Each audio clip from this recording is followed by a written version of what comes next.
మరో breaking news చూస్తున్నాం. Telangana cabinet సమావేశం కొనసాగుతోంది. పెద్ద నోట్ల రద్దుతో తెలంగాణపై పడిన ప్రభావం కేబినెట్ చర్చిస్తోంది. దీంతో పాటు నగదు రహిత లావాదేవీల నిర్వహణకు సాధ్యాసాధ్యాలపై మంత్రివర్గం చర్చిస్తోంది. దీనికి సంబంధించిన మరింత సమాచారం మా ప్రతినిధి సాదిక్ అందిస్తారు. సాదిక్.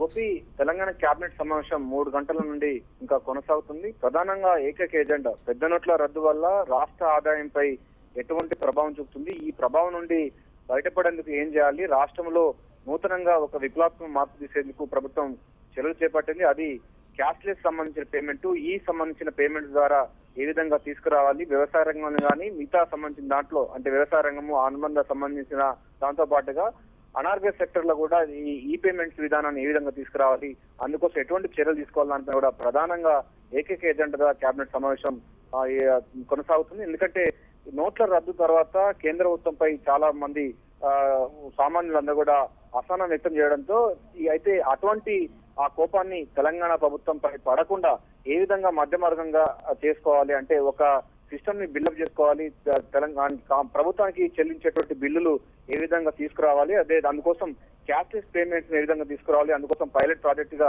హైదరాబాద్ లాంటి మహానగరంలో వాటర్ బిల్లు కానీ కరెంటు బిల్లు కానీ ఇతర సంబంధించినటువంటి వాటి కోసం స్కైప్ మిషన్లు ఏ విధంగా ఏర్పాటు చేసుకోవాలి, ప్రభుత్వం కూడా ఎటువంటి అంటే శాఖల వారీగా మంత్రుల వారీగా తమ సంబంధించిన దాంట్లో ఏ విధంగా అవేర్నెస్ తీసుకురావాలంటే కూడా ప్రధానంగా చర్చ జరుగుతుంది. ఇప్పటికే సింగపూర్ లాంటి దేశాల్లో ఈ స్కైప్ మిషన్ సంబంధించిన ఎక్కువ వాడకం ఉంది, అక్కడి నుంచి దిగుమతి చేసుకుని కూడా చేసుకునే అవకాశం అనేది తెలుస్తుంది. అయితే 5 సభ్యులతో అంటే ఐఏఎస్ ఆఫీసర్లతో ఈ యొక్క క్యాష్లెస్ సంబంధించినటువంటి పేమెంట్స్ ను ఈ పేమెంట్స్ విధానాన్ని ఏ విధంగా తీసుకురావాలి, దానికి రూపకల్పన ఏ విధంగా చేయాలంటే కూడా ప్రధాన ఎజెండాతోనే కొనసాగుతుంది. ఇప్పటి వరకు రాష్ట్ర ప్రభుత్వం దాదాపు ఎంత మొత్తంలో నష్టపోయింది అంటే స్టాంప్స్ అండ్ రిజిస్ట్రేషన్ కానీ కమర్షియల్ ట్యాక్సెస్ కానీ ఎక్సైజ్ సంబంధించినటువంటి అంశాలపైన అదేవిధంగా వాహనాల సంబంధించిన కొనుగోలు సంబంధించిన దానిపైన కూడా చాలా తీవ్రమైనటువంటి నష్టం జరుగుతుంది. కేవలం వ్యాట్ ద్వారా వచ్చే ఆదాయం తప్ప మిగతా ప్రభుత్వానికి వచ్చే ఆదాయం చాలా తగ్గిపోయిందన్న విషయాన్ని కూడా గుర్తించిన నేపథ్యంలో ఇక డిసెంబర్ నుంచి 1వ తారీఖు రోజు ఉద్యోగులు కూడా పేమెంట్స్ ఇవ్వాల్సిన అవసరం ఉంది. అటు ఆసరా పథకం కానీ ఇతర ఉద్యోగులు కానీ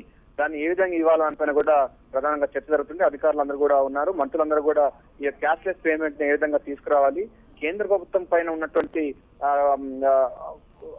అసహనాన్ని ప్రజలు ఉన్న అసహనాన్ని ప్రభుత్వంపై కాకుండా మధ్య మార్గంగా దీన్ని ఎట్లా బిల్డప్ చేయాలి, క్యాష్లెస్ పేమెంట్ ను ఏ విధంగా తీసుకోవాలి, ఈ పేమెంట్స్ విధానాన్ని తీసుకురావాల్సింది ఏ సెక్టర్ లో తీసుకొస్తే బాగుంటుంది అంటే చర్చ కొనసాగుతుంది. Thank you Sadiq.